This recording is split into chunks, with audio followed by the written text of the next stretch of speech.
Hello friends, welcome to my YouTube channel. आज हम इस वीडियो में बात करने वाले हैं सेकंड ग्रेड के लिए महत्वपूर्ण क्वेश्चनों के बारे में। 30 जुलाई को जो एग्ज़ाम होने वाला है उस एग्ज़ाम के लिए महत्वपूर्ण क्वेश्चन है। लास्ट तक ज़रूर देखना, अपने दोस्तों के साथ शेयर ज़रूर करना और इस वीडियो को लाइक करना। आज का पहला क्वेश्चन है, दादू पंत का साहित्य किस भाषा में संग्रहित है। दादू पंत का जो साहित्य है वो किस भाषा में संग्रहित है, तो वो है ढूंढाड़ी भाषा में। ढूंढाड़ी भाषा में दादू पंत का साहित्य है वो संग्रहित है। वरिष्ठ अध्यापक संस्कृत शिक्षा 2019 से पूछा गया क्वेश्चन है। अगला है, सलेमाबाद प्रसिद्ध क्यों है। सेकंड ग्रेड में पूछा गया क्वेश्चन है, सलेमाबाद क्यों प्रसिद्ध है, तो निम्बारक पीठ के लिए सलेमाबाद को जाना जाता है। निम्बारक पीठ के लिए। निम्बारक संप्रदाय को सनक या सनकादि संप्रदाय के नाम से भी जाना जाता है और इस संप्रदाय के प्रवर्तक है आचार्य निम्बारक। इस संप्रदाय में राधा को श्री कृष्ण की जो प्रणीत माना जाता है और राजस्थान में आचार्य परशुराम द्वारा निम्बारक संप्रदाय की पीठ सलेमाबाद अजमेर में स्थापित की गई है। ये निम्बारक पीठ के बारे में बहुत बार पूछा जाता है। सलेमाबाद है, निम्बारक है अजमेर में, इनके बारे में क्वेश्चन जरूर पूछते हैं। इनकी व्याख्या इंपॉर्टेंट है कि निम्बारक संप्रदाय को सनक या सनकादि जो वेदा वेद है सनकादि संप्रदाय नाम से जाना जाता है। इस संप्रदाय के प्रवर्तक है आचार्य निम्बारक। निम्बारक याद रखिए, इस संप्रदाय में राधा को श्री कृष्ण की प्रणीति माना जाता है, ये भी पूछ लिया जाता है। राजस्थान में आचार्य परशुराम द्वारा निम्बारक संप्रदाय की पीठ सलेमाबाद अजमेर में स्थापित की गई थी। निम्बारक संप्रदाय की पीठ सलेमाबाद अजमेर में। अगला है, श्री चरणदास जी ने 14 ग्रंथों की रचना की थी। निम्न में से कौन सा ग्रंथ इस ग्रंथ में शामिल नहीं है। श्री कृष्ण चरणदास जी ने 14 ग्रंथों की रचना की थी। चरणदास जी ने क्या किया, 14 ग्रंथों की रचना की। निम्न में से इन ग्रंथों में से शामिल नहीं है, तो वो है मृत्युशय। मृत्युशय शामिल नहीं है। जो ब्रह्मचरित्र, ज्ञान सागर, ज्ञान सरोदय, चरणदास जी, इन सबकी जो प्रमुख रचनाएं हैं, ब्रह्मचरित्र, ज्ञान सागर, ज्ञान सरोदय, चरणदास जी की प्रमुख रचनाएं हैं। अगला है, निम्न में से रजब जी, रामदेव जी, गोगा जी, जसनाथ जी दादूपंथी कौन थे। इनमें दादूपंथी का आपको याद रखना है रजब जी। रजब जी है वो दादूपंथी हैं। बाकी रामदेव जी, गोगा जी, ये जसनाथी ये नहीं है। जसनाथ संप्रदाय से संबंधित है, अलग अलग संप्रदाय से रिलेटेड है, लेकिन रजब जी हैं वो दादूपंथ से संबंधित है। अगला है, जसनाथी संप्रदाय की उत्पत्ति राजस्थान के किस रियासत में हुई थी। जसनाथी का आपको पता है बीकानेर में, कतरिया सर बीकानेर वाला जो क्षेत्र है वह जसनाथी संप्रदाय के लिए जाना जाता है। सेकंड ग्रेड में पूछा गया क्वेश्चन है, आरएएस में पूछा गया क्वेश्चन है। अगला है, राजस्थान का ग्रामीण बिश्नोई संप्रदाय किस लोक देवता का अनुयायी है। जाम्बोजी का आपको याद रखना है। जाम्बोजी के लिए बिश्नोई संप्रदाय जाना जाता है। ग्रामीण बिश्नोई संप्रदाय है, उनका लोक देवता है जाम्बोजी। और संत धन्ना का जन्म, जाम्बोजी के जो नियम थे वो थे 29 नियम थे जाम्बोजी के। अगला है, संत धन्ना का जन्म किस जिले में हुआ था। संत धन्ना का जो जन्म है वो टोंक जिले में हुआ था। संत धन्ना का जन्म धुवल टोंक में हुआ था और राजस्थान में भक्ति आंदोलन प्रारंभ करने का श्रेय धन्या को जाता है। इनका मुख्य मंदिर है बोरानाड़ा, जोधपुर में। संत धन्ना का जन्म धुवल धौलपुर में हुआ था और राजस्थान में भक्ति आंदोलन प्रारंभ करने का श्रेय धन्ना को जाता है और इसका मुख्य मंदिर है बोरानाड़ा, जोधपुर में।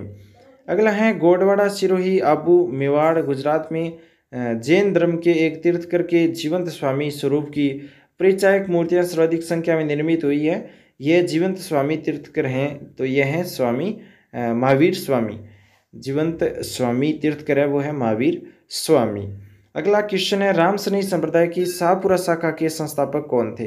रामसनेही संप्रदाय की शाहपुरा शाखा के संस्थापक थे रामचरण जी। रामचरण जी हैं वह रामसनेही संप्रदाय की शाहपुरा शाखा के संस्थापक थे रामचरण जी। संत रामचरण जी का जन्म है वो सोडा ग्राम के सुरसेन टोंक में हुआ था। इन्होंने शाहपुरा में रामसनेही संप्रदाय की स्थापना की थी और राजस्थान में रामसनेही संप्रदाय की सर्वप्रथम जो स्थापना है वो रामचरण जी ने की थी। इनका जो प्रधान मठ शाहपुरा भीलवाड़ा में राम द्वारा है और इन्होंने अर्णभोवाणी नामक ग्रंथ की रचना की थी। अर्णभोवाणी नामक जो ग्रंथ है उसकी रचना की थी। अगला जो क्वेश्चन है वो है, निम्बार्क संप्रदाय की मुख्य पीठ कहाँ पर है। निम्बार्क संप्रदाय है उसकी मुख्य पीठ सलेमाबाद अजमेर में है, ये आपको याद रखना है। सलेमाबाद अजमेर निम्बार्क संप्रदाय की मुख्य पीठ। अगला क्वेश्चन है, जोधपुर में महामंदिर राजस्थान के किस संप्रदाय की प्रमुख गद्दी है। देखिए, राजस्थान में जोधपुर है, जोधपुर में एक महामंदिर है। महामंदिर है वह किस संप्रदाय की प्रमुख गद्दी है? तो नाथ पंथ की गद्दी है महावीर मंदिर राजस्थान में। नाथ पंथ जो संप्रदाय हैं उनकी गद्दी है जोधपुर में महामंदिर में। अगला है, उससे पहले एक व्याख्या है नाथ संप्रदाय के बारे में। नाथ संप्रदाय की जो स्थापना है वो नाथ मुनि मत्स्येंद्र नाथ ने की थी, मत्स्येंद्र नाथ ने की थी। और जोधपुर महाराजा मान सिंह ने नाथ संप्रदाय को संरक्षण प्रदान किया था। इन्होंने इस संप्रदाय की जो प्रधान पीठ है वो महामंदिर जोधपुर में स्थापित की थी।